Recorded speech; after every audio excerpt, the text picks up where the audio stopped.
Hello friends, welcome to our YouTube channel team HR83। आज हम calendars reasoning एक topic calendar के बारे में डिस्कस करेंगे और देखेंगे कि कॉम्पिटिटिव एग्जाम में जो इसके क्वेश्चंस आते हैं उसको हम आसानी से कैसे सॉल्व कर सकते हैं। फर्स्ट ऑफ ऑल, जो कैलेंडर्स में हमें ये चेक करना होता है कि पहले की कौन सा ईयर नॉर्मल ईयर है और कौन सा ईयर लीप ईयर है। जो नॉर्मल ईयर है उसमें हमें पता होता है कि 365 डेज होते हैं और जो लीप ईयर होता है उसमें 1 डे एक्स्ट्रा होता है। वो कौन सा? 29 फेब, मतलब कि 366 डेज होते हैं। अब इसको कैसे पता चेक करें कि किस ईयर में कितने ऑड डेज हैं, तो उसका पता हम करते हैं कि 7 से डिवाइड करके पता करते हैं, क्योंकि 1 वीक में 7 डेज होते हैं। तो इसको अगर 365 को 7 से डिवाइड करेंगे तो कम्प्लीटली 52 और 1 रिमाइंडर इसमें बचता है। जो रिमाइंडर बचता है उसी को हम ऑड डेज बोलते हैं। यानी कि नॉर्मल ईयर में 1 ऑड डे होता है, 1 डे एक्स्ट्रा होता है, और जो लीप ईयर है उसमें 2 डेज एक्स्ट्रा होते हैं। अब आते हैं कि सेंचुरी ईयर्स कौन से होते हैं। जो सेंचुरी ईयर्स जिसके पीछे जैसे कि 100, 200, 300, 400, 2000 ऐसे 2021 साल के जो होते हैं इनको हम सेंचुरी ईयर्स कहते हैं। अब हमें ये कैसे पता करेंगे कि कौन सा ईयर लीप ईयर है और कौन सा ईयर लीप ईयर नहीं है। अगर कोई ईयर नॉर्मल ईयर है जैसे कि 224 2024, अगर इसको हम 4 से डिवाइड करते हैं तो ये कम्प्लीटली डिवाइड हो जाता है, 4 से कम्प्लीटली डिवाइड हो जाता है, मतलब कि ये लीप ईयर है। और अगर हम एक नॉर्मल ईयर लेते हैं जैसे 2023 ले लिया आपने और इसको 4 से कम्प्लीटली डिवाइड करेंगे तो ये कम्प्लीटली डिवाइड नहीं होगा, 3 रिमाइंडर बचेगा इसमें, मतलब कि ये लीप ईयर नहीं है। जैसे कि अपना 2021 का साल है, इसको 4 से डिवाइड करेंगे, ये डिवाइड नहीं होगा, 1 रिमाइंडर बचेगा, यानी कि ये लीप ईयर नहीं है, नॉट लीप ईयर। अब बात आती है कि नॉर्मल ईयर का तो पता चल गया कि इसको कैसे चेक करेंगे। अब जो सेंचुरी ईयर्स हैं उसको कैसे फाइंड आउट करें कि ये लीप ईयर होगा या नहीं होगा। फॉर एग्जांपल हम लेते हैं जो 1600 की साल है वो लीप ईयर थी या नहीं थी, उसको चेक करने के लिए हम 400 से डिवाइड करते हैं। अगर ये 400 से कम्प्लीटली डिवाइड होता है तब तो लीप ईयर है, यानी कि ये कम्प्लीटली डिवाइड हो गया तो यस लीप ईयर है। और अगर हम एग्जांपल लेते हैं 1900 का, अगर वो 400 से डिवाइड करते हैं तो ये 3 रिमाइंडर बचता है इसमें, मतलब कि ये लीप ईयर नहीं है, नॉट लीप ईयर। इसी तरह हम बाकी के जितने भी ईयर्स हैं उसको हम चेक कर सकते हैं कि कौन सा ईयर लीप ईयर है और कौन सा ईयर लीप ईयर नहीं है। अब हमें फाइंड आउट करने होते हैं कि number of odd days in century years. अगर कोई इसमें कॉम्पिटिटिव एग्जाम में क्वेश्चन आ जाता है कि पहले 1600 साल 0 से लेके 1600 तक कितने ऑड डेज होते हैं, तो उसको फाइंड आउट करने के लिए ट्रिक है कि पहले जो 100 साल हैं शुरू में हम पहले फर्स्ट 100 ईयर्स को लेते हैं, तो उसमें 76 ऑर्डिनरी ईयर और 24 लीप ईयर होंगे।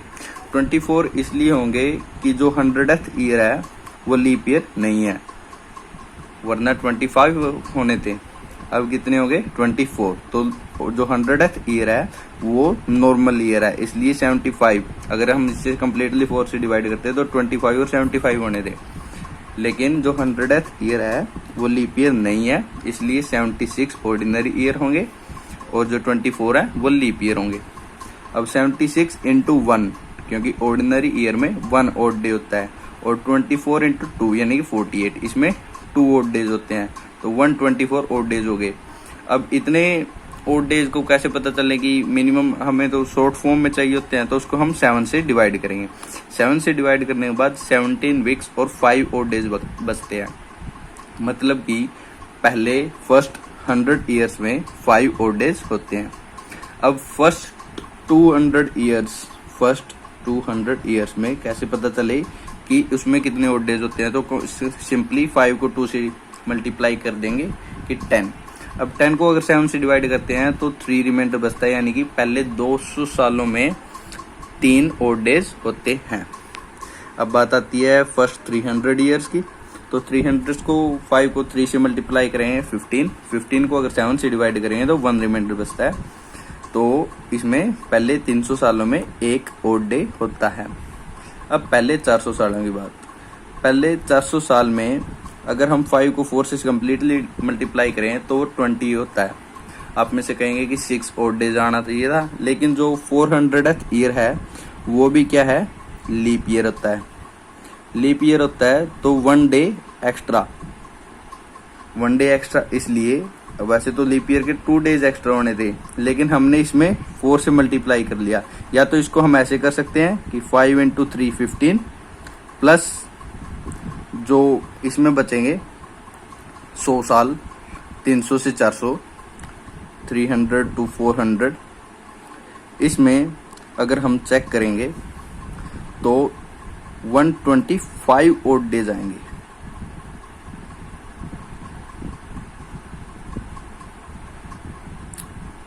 ठीक है, अगर और 125 ओड डेज आएंगे तो इसको अगर 125 और 15 140 तो उससे कम्प्लीटली डिवाइड करेंगे तो 0 ओड डेज आएंगे। या फिर इसको हम ऐसे कर लें कि जो नॉर्मल ईयर है, लीप ईयर है, सिंपली चल रहे हैं, जैसे कि 76 पहले 400 सालों में 76 इंटू में ये हो रहा है 4, 76 नॉर्मल ईयर कितनी बार, 3 बार। जैसे कि पहले 300 सालों का किया था आपने, 5 × 3 15 प्लस जो 300 से 400 है, तो इसको ऐसे ब्रेक कर सकते हैं कि पहले 300 साल का 15 दिन और 15 और डेज, और जो 300 to 400 होगा उसमें 75 नॉर्मल ईयर्स और 25 का 25 × 2 यानी कि 50, यानी कि 125 ओड डेज उसे निकल के आएंगे। तो टोटल 140 ओड डेज हो गए। अगर इसको 7 से डिवाइड करें तो कम्प्लीटली डिवाइड, यानी कि 0 ओड डेज। इसका मतलब ये होता है कि पहले 400 साल 400 ईयर्स में कोई 0 नंबर ऑफ ओड डेज होते हैं। अब ये लेवल ऐसे ही रिपीट होता चले जाएगा। जैसे कि कोई हमसे पूछ ले कि पहले 1500 सालों में कितने ओड डेज होते हैं, तो 1500 का कैसा पता चलेगा कि 300, उसके बाद हर लेवल अपने आप को 400 साल बाद रिपीट करेगा। 400 साल बाद रिपीट करेगा तो 700, वही फिर 1100 और वही फिर 1500। यानी कि 300 में कितने ओड डेज थे, 1, तो इसमें भी कितने ओड डेज होंगे, 1। ऐसे ही 400 में कितने ओड डेज थे, 0, तो 1600 में कितने ओड डेज होंगे, 0। ऐसे हम किसी भी सेंचुरी ईयर्स में नंबर ऑफ ओड डेज का पता लगा सकते हैं। अब बात आती है कि हम किसी भी डेट को कैसे पता चले कि उस डेट को कौन सा दिन था। इसके लिए एक मास्टर फॉर्मूला है जिसे हर टाइप का कैलेंडर का हर एक टाइप का क्वेश्चन कम्प्लीटली सॉल्व हो जाएगा। इसमें मास्टर फॉर्मूला में हमें 5 चीज़ों की ज़रूरत पड़ती है। सबसे पहले तो डेट जो हमें गिवन होती है, उसके बाद आता है मंथ। अब उसके लिए एक शॉर्ट ट्रिक्स है, उसके मंथ कोड को ऐसे हम याद करेंगे कि अगर कोई भी नॉर्मल ईयर है, हम पहले लिख लेंगे जनवरी टू दिसंबर, हमने मंथ नेम लिख लिए है। अगर नॉर्मल ईयर है तो 144 12 का स्क्वायर, फिर 0 to 5 5 का स्क्वायर, फिर 036 6 का स्क्वायर और 146। इसको हम ऐसे याद करेंगे। ये क्या है, 12 का स्क्वायर, ये क्या 5 का स्क्वायर 0 to 5, ये क्या 6 का स्क्वायर 036 एंड 146। इसको हम ऐसे याद करेंगे। ये क्या मंथ कोड है अगर हम नॉर्मल ईयर की बात कर रहे हैं। अगर आपके पास कोई क्वेश्चन आता है वो नॉर्मल ईयर का है तो हम ये वाला कोड इस्तेमाल करेंगे। और अगर वो लीप ईयर है तो सिर्फ पहले 2 महीने जनवरी फरवरी में चेंज होगा। इसमें 1 माइनस हो जाएगा 0, इसमें 4 में से 1 माइनस हो जाएगा 3, बाकी मंथ कोड सेम रहेगा।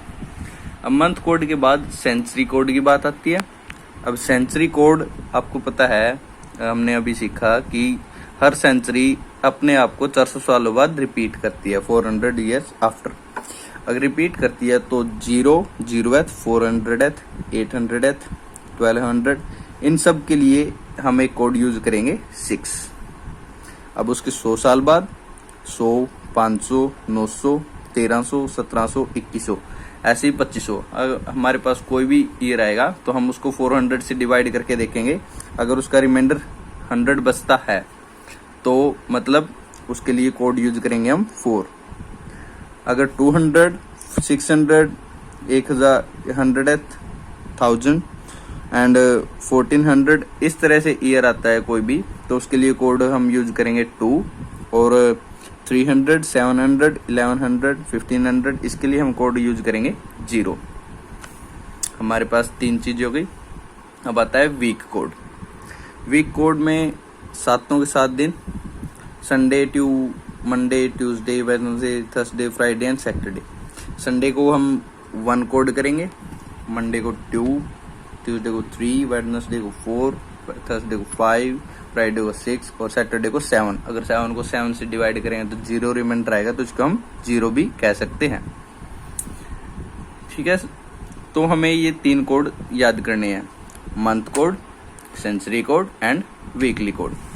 उसके बाद आता है अपना मास्टर फॉर्मूला। मास्टर फॉर्मूला में क्या होता है, सबसे पहले हमें जो गिवन डेट है वो डेट लेंगे, उसके बाद हम मंथ कोड यूज करेंगे, उसके बाद ईयर, कौन से ईयर की बात हो रही है अपने क्वेश्चन में वो ईयर लिखेंगे।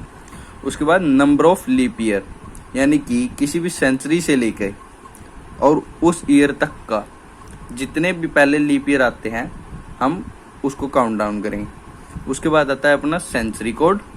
ये 5 चीजें होनी चाहिए इसमें, date, month code, year, number of leap year and century code. और उसको हम 7 से डिवाइड कर देंगे ऑड डेज निकालने के लिए। और जो भी ऑड डेज का रिमाइंडर आएगा हम इनसे डिसाइड करेंगे कि कौन सा डे था किस डेट को। अब हम कुछ क्वेश्चन प्रैक्टिस करेंगे। जैसे कि हमारे पास 2 क्वेश्चन है, हम एक लीप ईयर का है, एक नॉर्मल ईयर का, 15 अगस्त 1947। अब इसको चेक करने के लिए पहले क्वेश्चन है 15 अगस्त 1947। सबसे पहले हम डेट लिखेंगे 15 प्लस अगस्त का कोड। अगस्त का कोड यहाँ पे क्या है 3, इसमें 3 ऐड करेंगे प्लस। अब आता है ईयर, पहले 2 चीज हो गई, डेट हो गया, मंथ कोड हो गया। अब आता है ईयर, ईयर कौन सा चल रहा है 47, तो 47 लिखेंगे प्लस। अब 47 से पहले number of leap year, number of leap year मतलब कि 47 से पहले कितने लीप ईयर आए हैं। अब 47 को अगर 4 से डिवाइड करेंगे तो 11 रिमाइंडर, 11 कंप्लीटली डिवाइड हो गया, 47 divide by 4, 11 into 4, 44 plus 3 remainder बचेगा, यानी कि लीप ईयर कितने थे 11 प्लस। अब बात आती है सेंचुरी कोड की। सेंचुरी किसकी बात हो रही है 1900 की, और 1900 का कोड क्या था हमारे पास 0, तो 0 डिवाइड बाय 7। अब इसको थोड़ा इजी कर लेंगे, सम करें 15, 18, 15 को अगर हम और भी सिंपली तरीके से ब्रेक डाउन कर सकते हैं तो ऐसे कर सकते हैं कि इसको सिंपल 7 से डिवाइड करेंगे 1 प्लस 3 प्लस इसको 7 से डिवाइड करेंगे 5 प्लस इसको 7 से डिवाइड करेंगे 4 डिवाइड बाय 7, बच जाएगा 5, 9, 12, 13, 13 डिवाइड बाय 7, मतलब रिमाइंडर क्या आएगा हमारे पास 6। अब इसको सोल्व करने के बाद जो रिमाइंडर आया 6 है। अब 6 को देखेंगे कि वीकली कोड में 6 को क्या था, 6 को क्या था अपना फ्राइडे, तो 15 अगस्त 1947 को फ्राइडे था।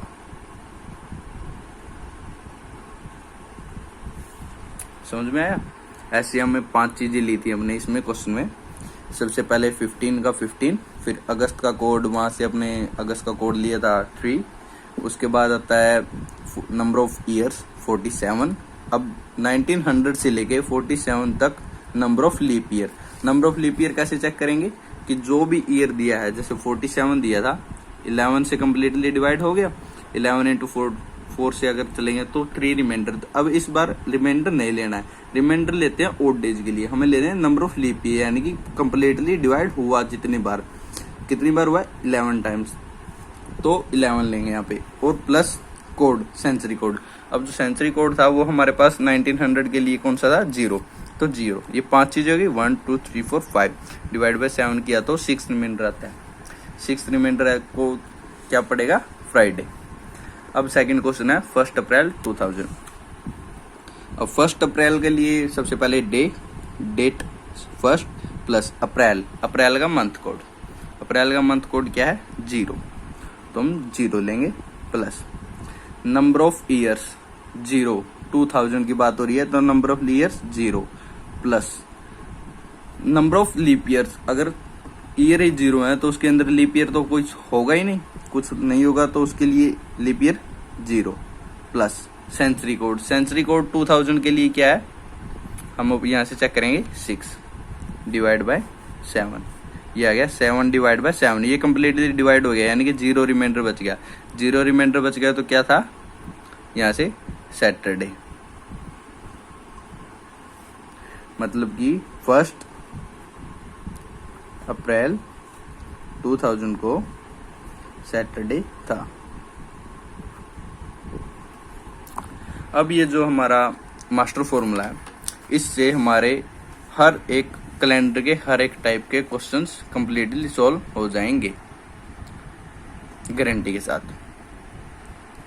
किसी भी तरह का क्वेश्चन है, हमें सिर्फ ये 3 कोड याद करने हैं, month code, century code and weekly code, और इस फॉर्मूले में पुट कर देना है, जिसमें 5 जो थिंग्स है उसकी रिक्वायरमेंट है, 5 थिंग्स, जैसे date, month code, year, number of leap year and century code. अब बात आती है कुछ स्पेशल टाइप्स के क्वेश्चंस की, जो सीधे डायरेक्टली पूछ लिए जाते हैं कॉम्पिटिटिव एग्जाम्स में, कि रिपीटिशन ऑफ कैलेंडर, कि 2000 का कैलेंडर कितने साल बाद रिपीट करेगा, और 2021 का कैलेंडर कितने साल बाद रिपीट करेगा, 2024 का कैलेंडर कितने साल बाद रिपीट करेगा।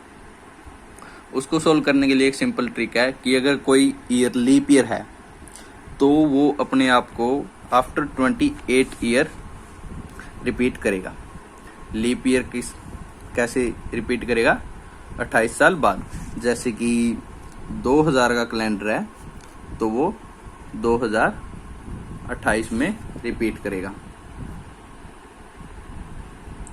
ठीक है। अब बात आती है जो बच गए 3, जैसे कि 1 year after leap year, 2 year after leap year, 3 year after leap year, 4 year में दोबारा वो लीप ईयर आ जाएगा। अगर 1 ईयर आफ्टर लीप ईयर है तो वो अपने आप को 6 साल बाद रिपीट करेगा। फॉर एग्जाम्पल 2001 ले लेते हैं तो वो 2007 में अपने आप को रिपीट करेगा।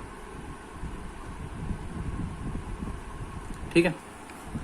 अगर 2001 लेंगे तो अपने आप को 2007 में रिपीट करेगा।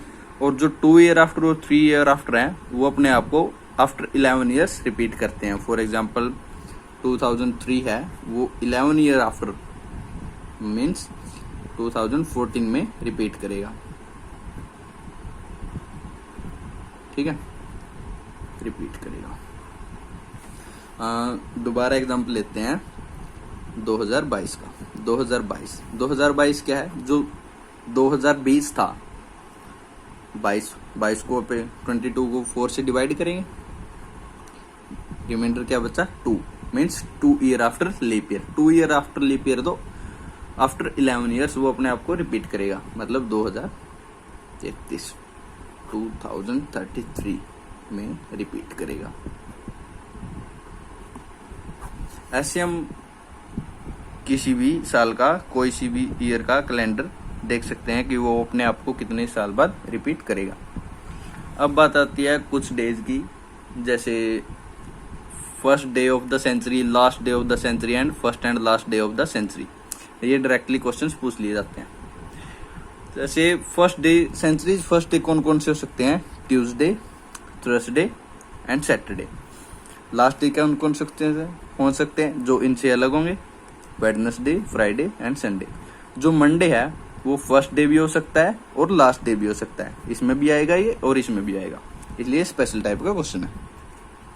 अब इसको याद कैसे करें कि ट्रिक है कि कैसे याद करें कि इसको, तो इसके लिए एक देसी ट्रिक है कि जो अपने 3 दिन होते हैं हिंदू धर्म में, हम मानते हैं जिन्हें कि हमें नाखून नहीं काटने चाहिए, बाल नहीं कटवाने चाहिए, तो कौन कौन से दिन होते हैं वो? मंगलवार, वीरवार और शनिवार। कौन कौन से दिन? मंगलवार, वीरवार और शनिवार। इन 3 दिनों को हमें क्या ऐसा मानते हैं कि नाखून नहीं काटने चाहिए और बाल नहीं कटवाने चाहिए। तो इसको एक ट्रिक बन जाती है याद करने की कि कौन कौन से दिन हो गए, Tuesday, Thursday and Saturday, centuries first year. अब इन तीनों को छोड़ के, और जो मंडे है, मंडे तो दोनों में ही होगा, तो मंडे को छोड़ के जो दिन बच गए वो सेंचुरी के लास्ट ईयर बन जाएंगे। ठीक है, यहाँ पे अपना कैलेंडर क्या होता है, खत्म होता है। अब इसके बाद आता है कई बार कॉम्पिटिटिव एग्जाम्स में कि इस महीने में बताओ कि किस किस दिन को, किस किस तारीख को शुक्रवार आएगा, शनिवार आएगा, इस तरह का क्वेश्चन आ जाता है। अब एक क्वेश्चन उसका भी ट्राई कर लेते हैं कि find out on what days March 2005 Friday falls. तो फ्राइडे फॉल्स के लिए सबसे पहले कोई भी मंथ, ईयर का जो कोई भी मंथ दिया जाता है, तो उसकी फर्स्ट डे को हम, फर्स्ट डेट, मंथ की फर्स्ट डेट यानी 1 मार्च 2005 हम सेलेक्ट कर लेंगे कि उस तारीख को कौन सा दिन था, और उसके बाद हम चेक करेंगे कि फ्राइडे किस किस डेट को आता है। सबसे पहले वही अपना मास्टर फॉर्मूला 1 मार्च 1 प्लस मार्च का कोड हमने लिया था 4, यहाँ से लेंगे मार्च का code 4 plus number of years 5। अब 5 में नंबर ऑफ लीप ईयर्स कितना आएगा? सबसे पहले मार्च 1, मार्च का code 4, 5 number of years 5 and 5 में number of leap years 1 and century code 2000 के लिए 6 डिवाइड बाय 7। अब इसको सोल्व करेंगे 1, 5, 10, 11, 17 डिवाइड बाय 7 और रिमाइंडर बच गया 3। 3 को क्या था? Sunday, Monday, Tuesday. यहाँ से हमने ले लिया, यानी कि 1 मार्च 2005 को क्या है? ट्यूसडे। 2 को क्या होगा? वेडनेसडे। 3 को क्या होगा? थर्सडे। 4 को क्या होगा? फ्राइडे। क्वेश्चन में क्या पूछा था? फ्राइडे। अब 4 के बाद 11th को, 11 के बाद 18th को, 18 के बाद 25th को, उसके बाद 32 यानी कि 31 डेज होते हैं मार्च के अंदर, यानी कि 4 दिन, 4th, 8th, 11th, 18th और 25th को क्या होगा? अपना फ्राइडे होगा। ऐसे भी अगर कोई सा भी मंथ का, कोई सी भी ईयर का कोई भी क्वेश्चन पूछ लिया जाता है कि किस डेट को कौन सा दिन होगा, तो हम उसकी सिर्फ पहली डेट को टारगेट करेंगे, उसका दिन निकालेंगे कि उस तारीख को कौन सा दिन था, और उसके बाद हम कैलकुलेट कर लेंगे। तो यहाँ पे अपना कैलेंडर का कम्प्लीटली टॉपिक जो है कंप्लीट होता है। इसमें हर तरह के कॉम्पिटिटिव एग्जाम्स हम आसानी से सोल्व कर सकते हैं। सिर्फ एक मास्टर ट्रिक, हमें एक मास्टर फॉर्मूला यूज करना होता है। अगर आपको हमारी वीडियो पसंद आई है तो इसके लाइक कीजिए, शेयर कीजिए, सब्सक्राइब कीजिए हमारे चैनल को। अगर किसी भी तरह से कोई डाउट आता है आपको इस चैप्टर में, तो कमेंट सेक्शन में ज़रूर बताइए, हम पूरी कोशिश करेंगे उसको सोल्व करने की। और अगर आपको कोई भी और रीजनिंग के टॉपिक के ऊपर हमारी वीडियो चाहिए, ऐसे ही शॉर्ट ट्रिक्स, तो ज़रूर बताइए कमेंट सेक्शन में, हम पूरी कोशिश करेंगे उसको अपनी शॉर्ट ट्रिक्स से सोल्व करने की, जिससे आप कॉम्पिटिटिव एग्जाम्स में शॉर्ट टाइम में और इजीली सोल्व कर सकते हैं उसको। Thank you.